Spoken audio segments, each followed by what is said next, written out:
Well, this morning my foot is like 5% better.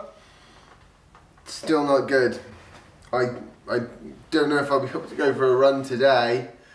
Ooh, I tell you what I do know, I need to try and minimise the amount of walking I'm doing on it.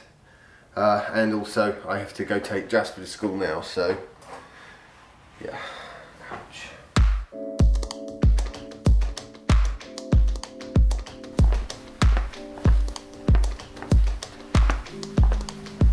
Yeah, I am starting to feel a bit better foot-wise. Definitely a bit better.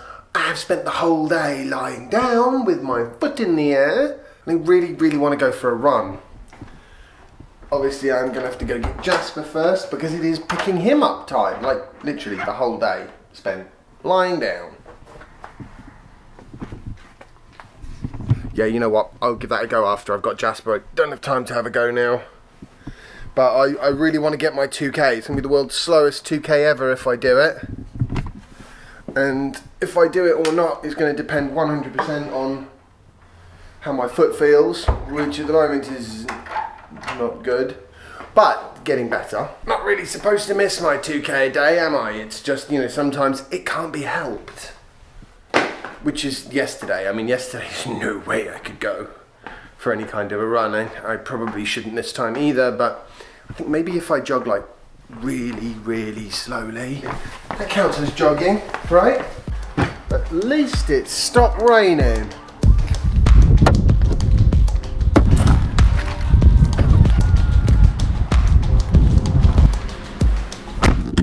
Well, I've made it to Jasper's school with a few minutes to spare.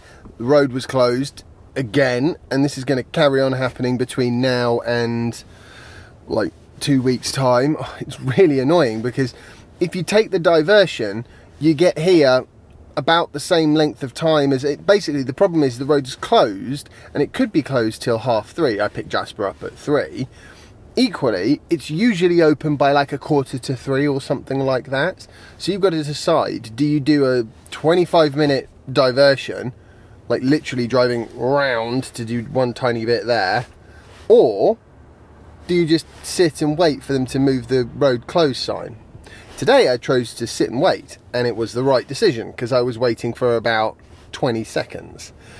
Anyway, not what I was going to talk about today. What I was going to talk about was Tyson Edwards. Who's Tyson Edwards, I hear you say? Here's the chap who tweeted Elon Musk and said, and I'm summarising here, is there going to be more voice control added to Model 3 before full driving capabilities, full self-driving capabilities get added? He's basically saying what a lot of people have said over the years, that although touchscreens are a fantastic and incredibly intuitive way to navigate around a vehicle, they are also a little bit more distracting than other control interfaces might be.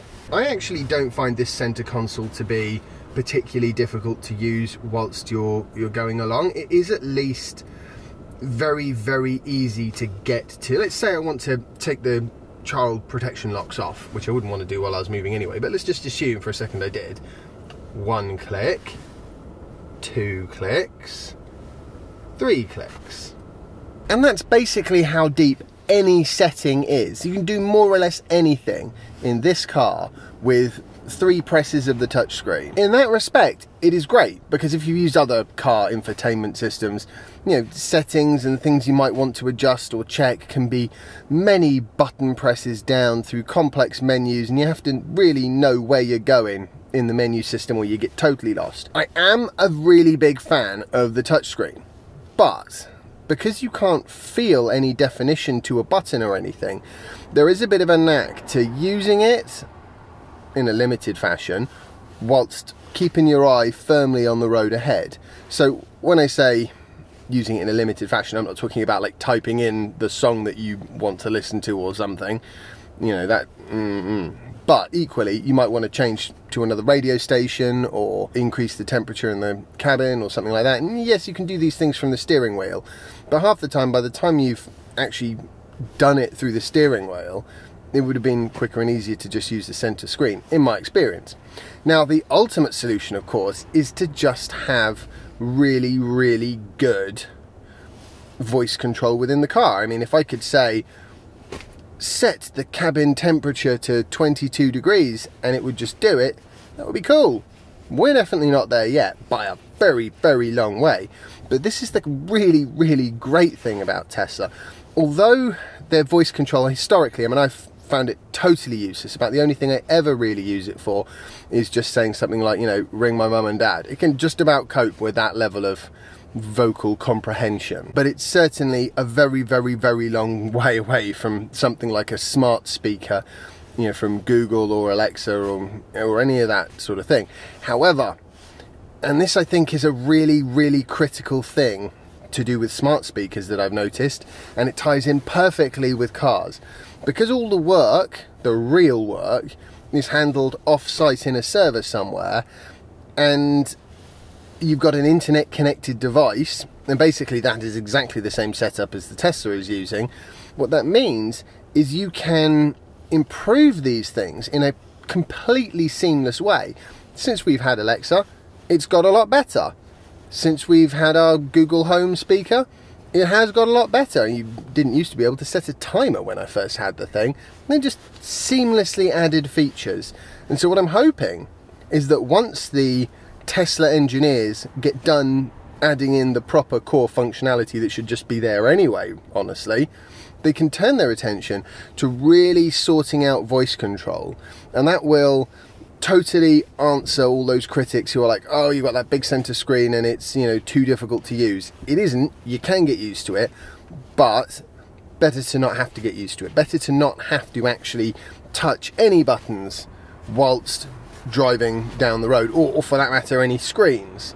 You should just concentrate on the road. Voice is a great way of enabling your concentration to stay, for the most part, focused on what it should be focused on. I'm quite excited and hopeful that they will significantly improve voice, and that it will actually have an impact on my car and, you know, what it's like in an older Tesla. I see no reason why the features and functionality can't be added to this one to make voice control much more useful as well. But, and it is quite a big caveat with Tesla, I've had this car now for 3.5 years, and it's had some form of limited voice recognition from day one, and it has always been awful.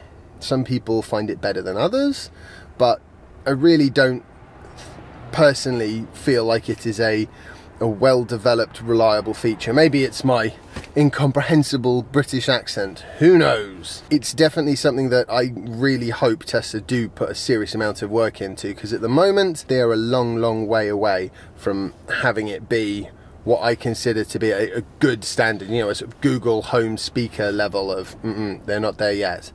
Right, parents are heading in to get their kids, and so must I. Hi Jasper. Feeling much better. It's feeling a little bit better now, thank you. Maybe I should just go for a run tomorrow instead. Definitely better. Definitely get in there. And the way that I twisted it is not the way that, basically the sort of, the strained ligaments are not the ligaments which I would need to run for the most part. And what's the first thing Jasper does once he gets home? What are you doing now, Jasper? Yeah. I'm gonna have it free afterwards. Are you? What are you doing now? Jasper? I'm doing this.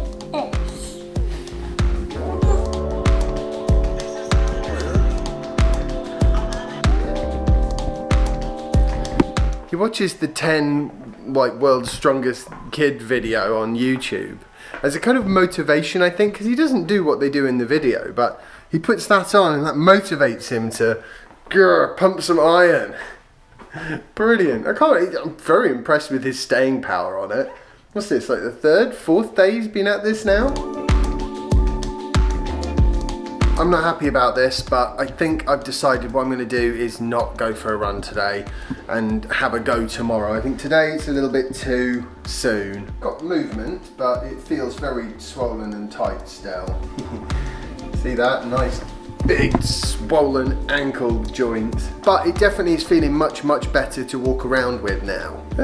Right, I'm gonna say goodbye. I hope you've enjoyed today's vlog post. If you have, remember to like it and share it and subscribe if you haven't already, and follow me on Instagram if you don't already, and I will see you tomorrow for the next instalment of my daily vlog.